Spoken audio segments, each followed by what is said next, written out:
जालन्याच्या बदनापूर तालुक्यातल्या मांडवा गावामध्ये वादळी वाऱ्यासह जोरदार पाऊस तर वादळी वाऱ्यामुळे लग्नाचा मंडप उडाला। पाहुण्यांसह वऱ्हाडी मंडळींची उडाली तारांबळ।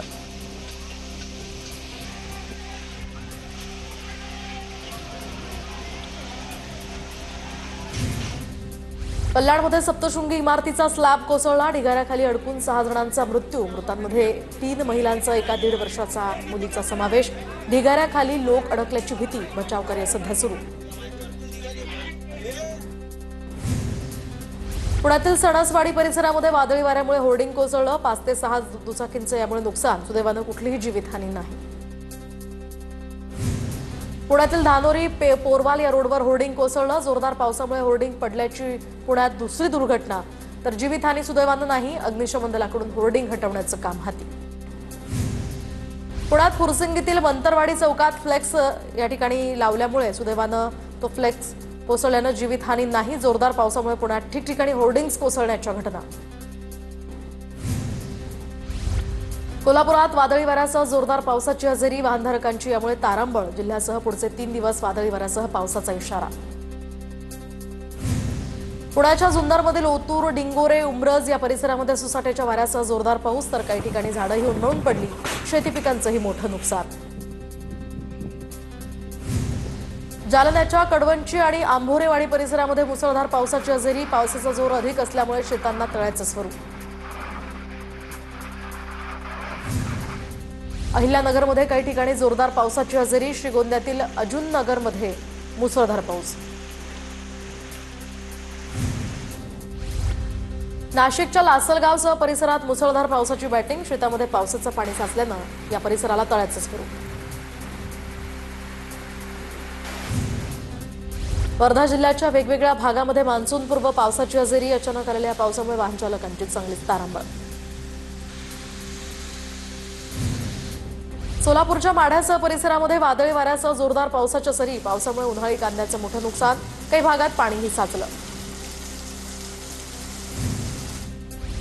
साताऱ्याच्या कराडमध्ये अनेक भागांमध्ये मुसळधार पाऊस। पावसामुळे शेती मशागतीची कामं थांबली।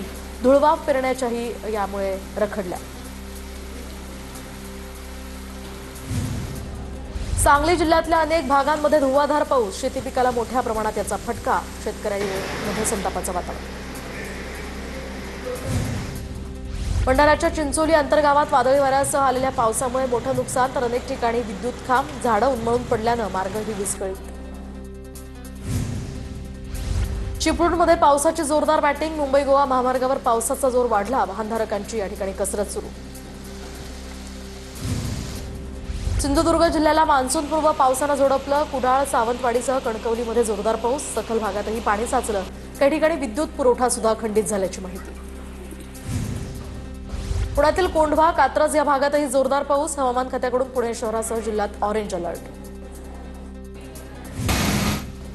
छत्रपती संभाजीनगर जिल्ह्यामध्ये पुन्हा पूर्व मोसमी पावसाची जोरदार हजेरी तर अनेक ठिकाणी पाणी साचल्यानं रहदारीला अडथळा। सोलापूरच्या करमाळा तालुक्यातल्या जेऊर गावामध्ये पूर्व मोसमी पाऊस तर पावसाच्या हजेरीनं वातावरणात काहीसा गारवा। रस्त्यांनाही तळ्याचं स्वरूप। भंडाऱ्यामध्ये मान्सूनपूर्व पावसाचं जोरदार आगमन। शेती पिकांना याचा फटका बसणार। शेतकऱ्यांमध्ये आता चिंतेचं वातावरण। वाशिम जिल्ह्यामध्ये वादळी वाऱ्यासह पावसामुळे मोठं नुकसान। विविध ठिकाणी 12 विद्युत खांब पडले। परिणामी 20 पेक्षा अधिक गावांचा वीज पुरवठाही खंडित। बीडच्या केज तालुक्यातल्या राजे गावात प्रत्येक मुलीच्या जन्मानंतर तिच्या नावे एफडी केली जाणार। ज्योती मेटेंकडून लेक लाडकी या उपक्रमाचा धनादेश। मुख्यमंत्री वारकरी महामंडळाची तातडीनं अंमलबजावणी करावी। वारकऱ्यांची सांगलीच्या जिल्हाधिकाऱ्यांकडे निवेदनाद्वारे मागणी। नाशिकच्या पाथर्डी फाटा परिसरामध्ये दहशत माजवणाऱ्या टोळक्याची धिंड। वाहनांची तोडफोड करणारे आरोपी आणि विधी संघर्षित बालकं पोलिसांच्या ताब्यात। छत्तीसगड राज्यातील कुरेगुट्टा या पहाडीवर नक्षलवाद्यांविरोधात ऑपरेशन सुरू। 1.5 कोटी रुपयांचं बक्षीस असलेल्या 31 माओवाद्यांना कंठस्नान घालण्यात यश। भाजपचे हिंगोलीचे जिल्हाध्यक्ष गजानन घुगेंकडून कळमनुरीमध्ये पक्ष बांधणीला सुरुवात। कळमनुरी विधानसभेत जागोजागी गजानन घुगेंचा सत्कार। हिंगोली वसमतमध्ये बस स्थानकाचं काम करणाऱ्या कंत्राटदाराला आमदार राजू नवघरेंनी खडसावलं। व्हिडिओ व्हायरल तर बस स्थानकाचं काम निकृष्ट दर्जाचं होत असल्याचा नवघरेंचा आरोप।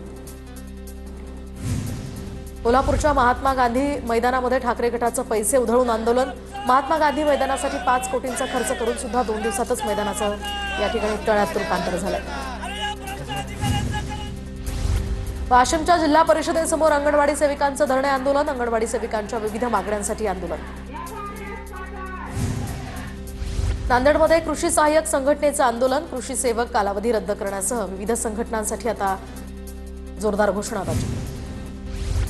अहिल्यानगरच्या राहुरी कृषी विद्यापीठासमोर कर्मचाऱ्यांचं धरणे आंदोलन। वाहतूक भत्ता आणि राष्ट्रीय निवृत्ती वेतन योजनेतील शासन हिस्सा देण्याची मागणी।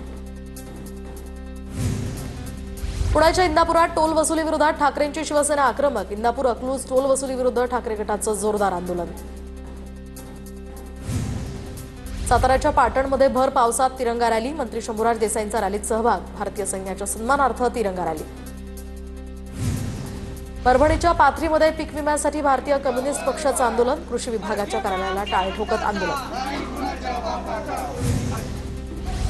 पुण्याच्या भोर तालुक्यातल्या किकवी गावामध्ये पिण्याच्या पाण्याचा प्रश्न निर्माण। विघ्नहर्ता पतसंस्थेच्या पुढाकारानं गावात बोरवेल या ठिकाणी करून नागरिकांच्या पाण्याची सोय। पाण्याचा प्रश्न मिटल्यानं नागरिकांकडूनही आनंद व्यक्त। बुलढाण्यातील सावळा गावामध्ये 20 वर्षांपासून भीषण पाणी टंचाई। तर येळगाव धरणातनं सावळा गावाला दूषित पाणी पुरवठा। ग्रामस्थांचं आरोग्य धोक्यात। स्वच्छ पाणी पुरवठा करण्याची ग्रामस्थांची मागणी। वाशिमच्या मंगरुळपीर या तालुक्यामध्ये शेलू बाजार ग्रामपंचायतीकडून दूषित पाणी पुरवठा। नागरिकांचं आरोग्य धोक्यात। प्रशासनानं तातडीनं स्वच्छ आणि सुरक्षित पाण्याची व्यवस्था करावी अशी मागणी। पुण्यातील इंद्रायणी नदी पुन्हा प्रदूषित होण्याची स्थिती निर्माण। तर अज्ञातानं नदीपात्रामध्ये कडेला चर खणून पाईपनं मैला मिश्रित सांडपाणी सोडल्याचं समोर। प्रशासनाच्या कारवाईकडे आता लक्ष। छत्रपती संभाजीनगरमध्ये सराफा दुकानातनं ग्राहकाकडूनच 7 तोळं सोनं लंपास। घटना सीसीटीव्ही कॅमेऱ्यात कैद। जय भवानी नगर परिसरातली घटना।